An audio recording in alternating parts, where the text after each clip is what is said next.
On the first morning of the following month, they awoke with brushes in their hands and a calendar as their canvas.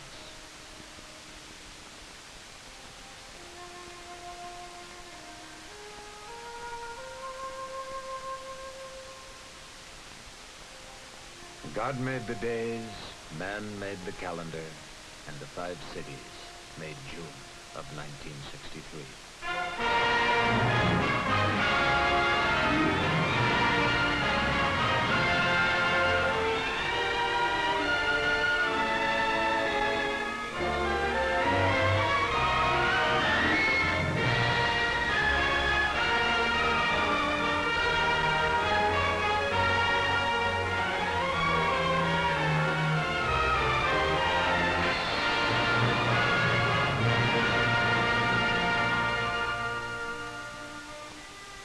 $4,800,000 people died in the month of June, and 9,600,000 people were born. No one knows what names of future history are among those that were born, but within the millions that died was Angelo Roncalli, Pope John XXIII.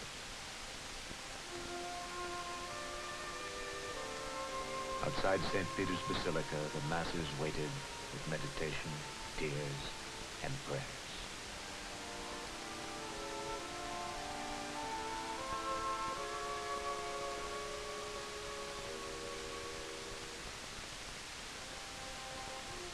On June the 2nd, the vigil outside the Vatican was over.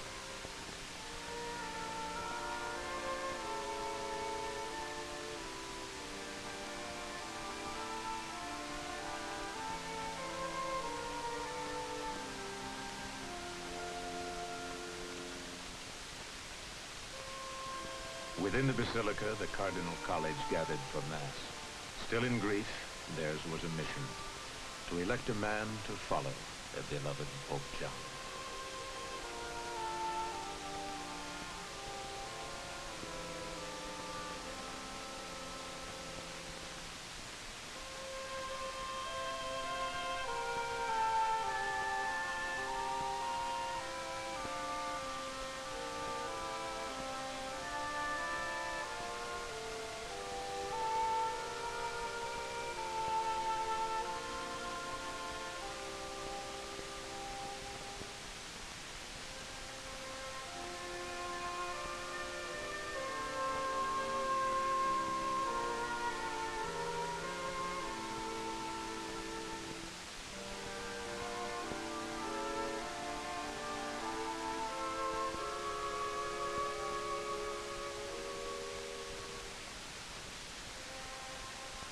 In the square, the crowds had received the signal they were waiting for, and from all over Rome they gathered to witness a single puff of white smoke.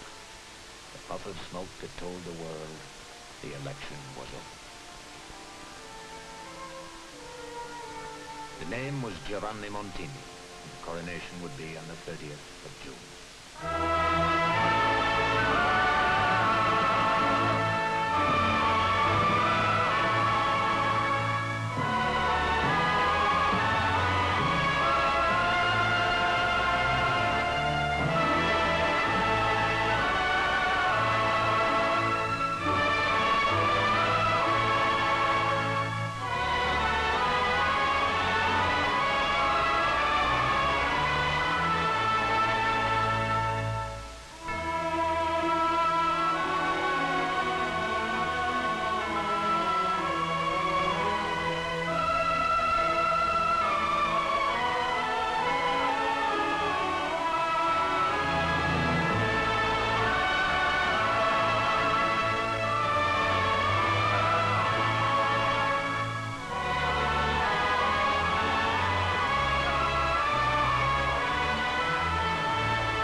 Giovanni Montini chose to be called Pope Paul VI, and now his life would be spent in the highest service to the 500 million people of his faith.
the second city of June, foreigners, the press, and photographers were not invited. Films were made available only through government sources. The city's name is unknown, but it is near Bakenauer in the Soviet Union.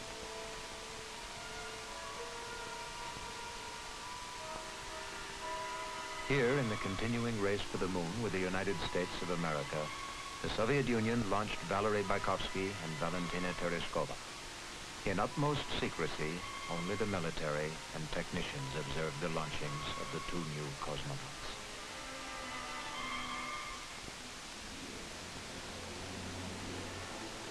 The launchings of June put the Soviet Union ahead in a race that was not forecast to be over until the end of the decade.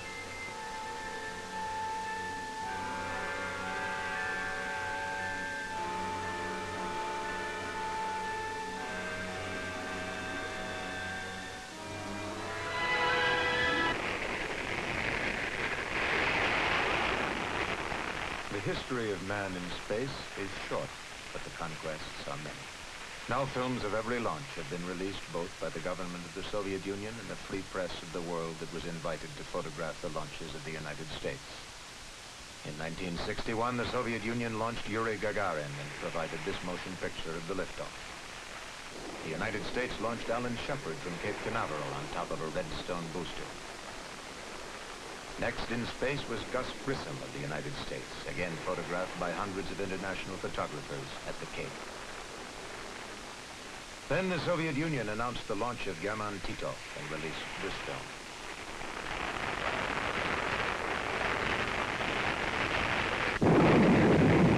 In 1962, John Glenn went into orbit, launched from an Atlas booster at Cape Canaveral. This was followed by United States astronaut Scott Carpenter 3 months later in a Mercury capsule. In August of 1962, Andrian Nikolaev and Pavel Popovich orbited simultaneously, launched by two separate boosters from the Soviet Union. One launched within 24 hours after the other. These are the films provided of the launches. Wally Schirra of the United States went next from Cape Canaveral, perched on top of a 1.5-stage Atlas. 1963 ushered Gordon Cooper of the United States into orbit in his Faith 7 capsule. And June in space belonged to the Soviet Union, with Valery Bykovsky and Valentina Tereshkova. The Soviet Union furnished this film of the launches. The second city of June, location unknown, wrote history with two proud names.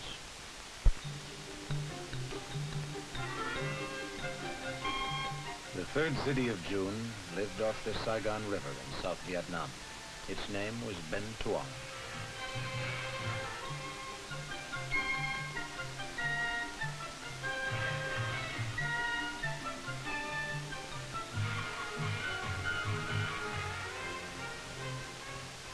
The village population lived from products that surrounded the river. They made use of every available resource to uphold the strong, healthy, and happy lives they've known so long.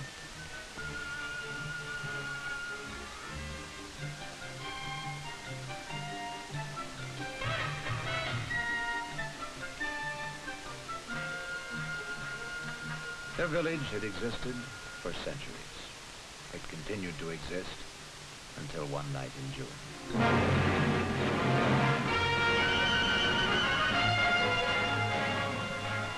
On the night of the 18th, communists came to spread their political fervor and killed the men and burned the village.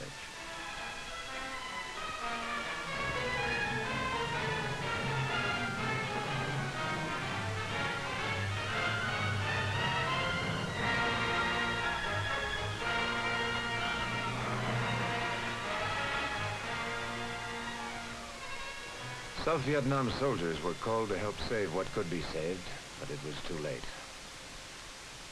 All that was left to do was to take care of the wounded, the frightened, and the homeless.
Their conquerors had come to Ben Tuong twice.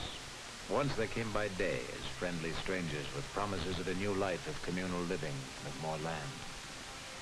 Then they came by night, with their promises replaced by flames, with their smiles replaced by pillage, and the villagers' happiness replaced by murder. Ben Tuong would not be left deserted. On the 21st, the army went back near Ben Tuong to rout the communists out.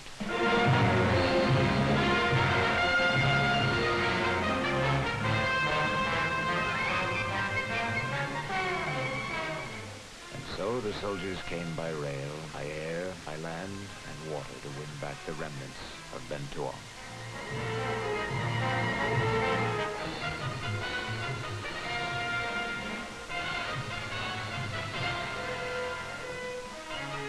Communists from the north were trying to sweep the country. Ben Tuong was only a single step.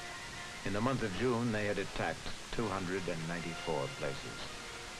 Their forces numbered 22,000 and attacked not as a marching army, but separately and distantly at isolated villages throughout the country in guerrilla fighting and scattered battles.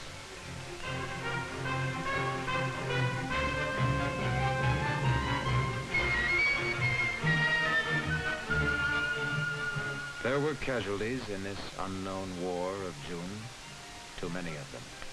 But the communists were outfought, out-equipped, and out-soldiered. One by one, out of their hiding places in the thickets, they surrendered. But the ones that got away went on to other villages, and South Vietnam remained a battlefield.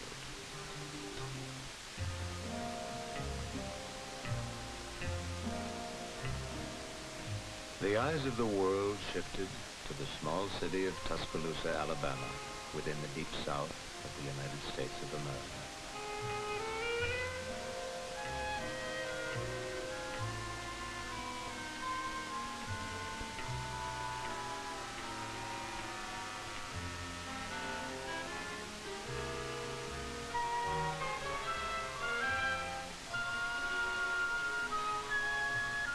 It was a familiar story. It started before the war between the states 100 years ago, which was fought and won for Negro equality. Negroes were taken out of slavery and their freedom was guaranteed, but barriers were put in front of them, especially within the states that had lost that civil war, the states of the Southeast. The Constitution of the United States came under debate as to whether it prohibited or acknowledged such barriers. In 1954, it was made clear by the Supreme Court that the Constitution guarantees equality for all. And so the great tests were made. Tests that brought mob disorder and violence to the South, and that required federal troops to ensure the admittance of Negro students into schools other than those reserved for Negroes only. Though the vast majority of the United States was in sympathy with the Negro, some of the citizens were not. Though the United States government supported the Negro, some of the separate state governments did not. And now, the test of Tuscaloosa, Alabama, the last state of the Deep South to resist integration of schools. Once again, the governor of a southern state said, "No Negro shall be admitted to an otherwise white enrollment." And with the entire world as witness, judge, and jury, Tuscaloosa and history met on June the 11th, when 2 American Negroes expressed their desire to enroll at the University of Alabama. It was, in effect, a single defiant man holding with strength to the weak mores of the past against the Constitution, the government, and the will of the people of the United States, both Negro and white. With the protection of federal marshals, Vivian, Malone, and James Hood entered the University of Alabama in Tuscaloosa.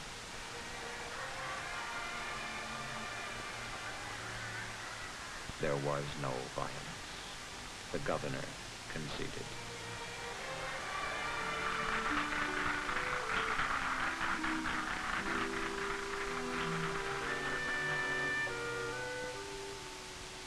The law of the land was enforced by the government to protect 2 citizens.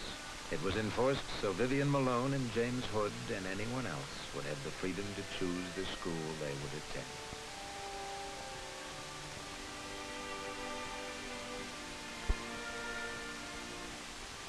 This was not the end of race problems in the South, but the government and the people had made clear that the Negro is an equal citizen and is entitled to and shall get freedom of choice.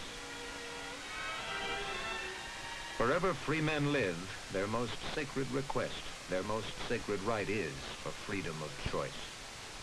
To bypass all prejudice, to live as they want to live, to worship where they want to worship, and to go where they want to go.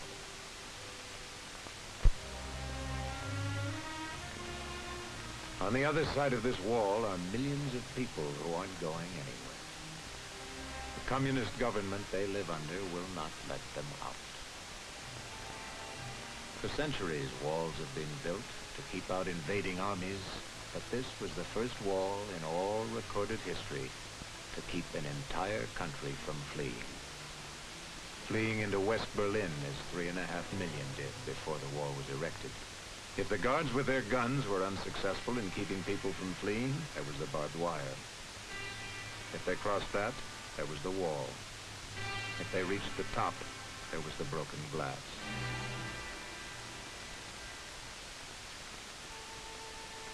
Over 100 had been killed trying to cross. In June, 90 succeeded and 3 were killed. All escape routes were reinforced.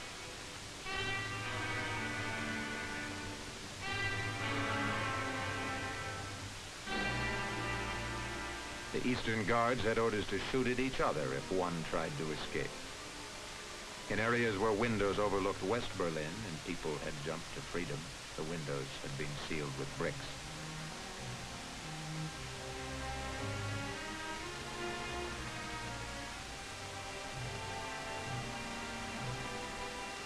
The wall separated more than a city. It separated the world. On one side lived people who were free to be Christians or Muslims, Buddhists, Hindus, Jews, or Confucians. On the other side lived people whose expression of any religion was discouraged or taken away. On June the 26th, a short distance from the wall and overlooking the east, the people of West Berlin welcomed a visitor, the President of the United States of America.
are many people in the world who really don't understand, or say they don't, what is the great issue between the free world and the communist world.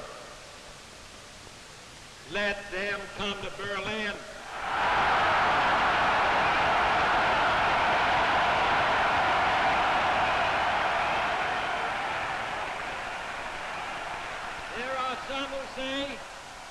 There are some who say that communism is the wave of the future.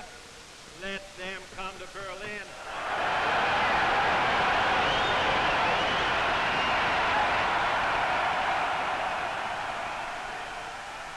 And there are even a few who say that it's true that communism is an evil system, but it permits us to make economic progress.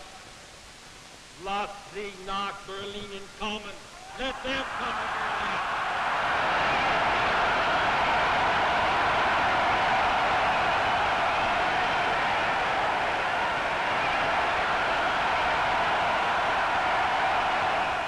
Freedom has many difficulties, and democracy is not perfect. But we have never had to put a wall up to keep our people in, to prevent them from leaving us.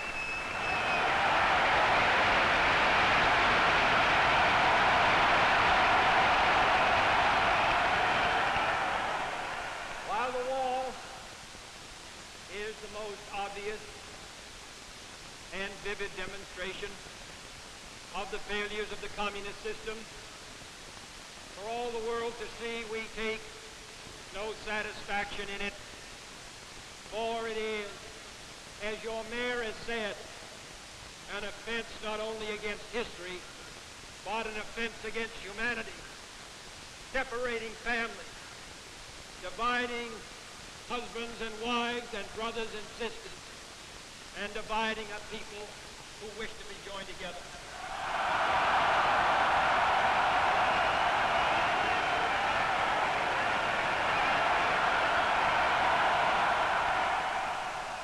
Freedom is indivisible, and when one man is enslaved, all are not free. All free men, wherever they may live, are citizens of Berlin, and therefore, as a free man, I take pride in the words, Ich bin ein Berliner.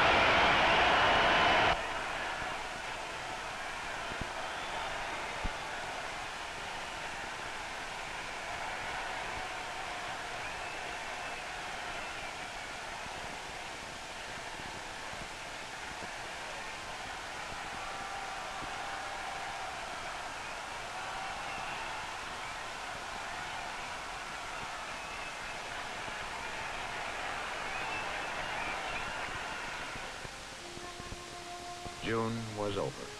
With a crown, a rocket, a gun, a triumph, and a wall, 5 cities wrote history in the book of the world. Prophets could guess, wise men could warn, but no visionary of June could foretell the cities that were destined to write their names on future calendars.